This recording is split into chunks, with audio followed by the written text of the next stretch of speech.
Sir, चुनाव की रणभेरी बज चुकी, सभी पार्टियां अपने अपने प्रचार में व्यस्त हैं और आप गोविंदनगर 212 विधानसभा से विधायक भी हैं और आपको कम समय मिला काम करने के लिए। आपकी छवि एक ज़मीनी कार्यकर्ता की है, तो कुछ उपलब्धियां आप बताएंगे? देखिए, मुझे 2.25 वर्ष पूर्व ही विधायक बनाया, लोगों ने आशीर्वाद दिया।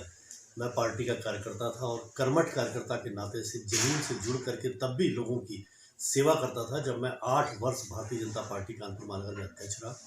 और विधायक बनते ही इस विधा में भी मैं जिस दिन लोगों ने मुझे वोट दिया, दूसरे दिन से फिर से मैंने चुनाव लड़ना शुरू कर दिया। परिणाम भी नहीं आया था और मैं गरीब बस्तियों में अम्बेडकर बस्ती विजयनगर में भी बैठक करके उनकी समस्याओं को नोट करना प्रारंभ कर दिया था। मुझे विश्वास था कि लोग मुझे विधायक बनाएंगे, तो मुझे लगता है कि मुझे अपने कर्तव्य का पालन करना चाहिए, क्योंकि जनता ने, जनार्दन ने अपना वोट दे दिया, मुझे विधायक बना दिया।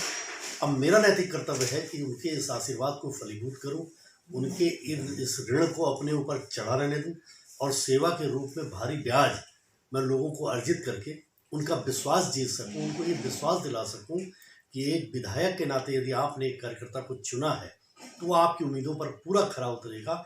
इसीलिए मैंने अपनी विधानसभा क्षेत्र में, जबकि विकास की निधि भी चली गई, मात्र 10 महीने का मैं विधायक हूँ। 2.25 साल में 1.5 साल कोरोना की भेंट चढ़ गया।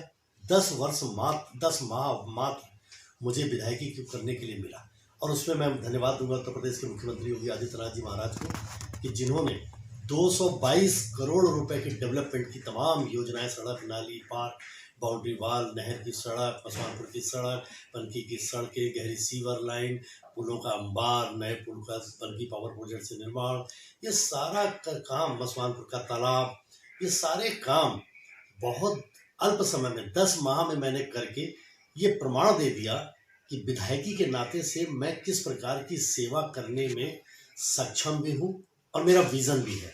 और बहुत ही आसानी से लोगों को अपनी उपलब्धता, सीधे कनेक्टिविटी जनता से, कोरोना कालखंड में भी लगातार जनता दरबार के लगा करके रोज 11:30 से 1:30 बजे तक जनता का दर्शन करके उनकी समस्याओं का निराकरण करके, और अपने विधायक को लोग ढूंढे ना, इसलिए बराबर क्षेत्र में कोई ऐसी गली नहीं, मोहल्ला नहीं, कोई एक आध छोटी हो तो छोटी हो, जिसमें मैं 60 70 बार ना गलियों में घूमा हूँ। लोगों से ग्रसित रहने के बाद भी पूरे जिलों का दौरा करके कोरोना की दूसरी लहर में उसको नियंत्रित करने में पूरी सफलता प्राप्त की। ये बात अलग है कि जो कोरोना में जिनकी डेथ हुई वो बहुत दुर्भाग्यपूर्ण थी, क्योंकि अचानक आई हुई ये बड़ी लहर, जिसने सरकारी संसाधनों को, जो इन पिछली सरकारों ने आज तक कोई डेवलपमेंट स्वास्थ्य पर नहीं किया था, उसके कारण से चुनौती बना दी। लेकिन फिर भी उस पर नियंत्रण करने का प्रयास किया। जिनकी जाने गई उन सबके प्रति तो हम लोग अपनी संवेदना प्रकट करते हैं, लेकिन तीसरी लहर के लिए भी हमारी पूरी व्यवस्था है, हमारे चाक चौबंद हैं और लोगों की जानों पर कोई खतरा हम आने नहीं देंगे। लेकिन कोविड नियम का पालन करना हम सब लोगों के लिए बहुत आवश्यक है। धन्यवाद सर।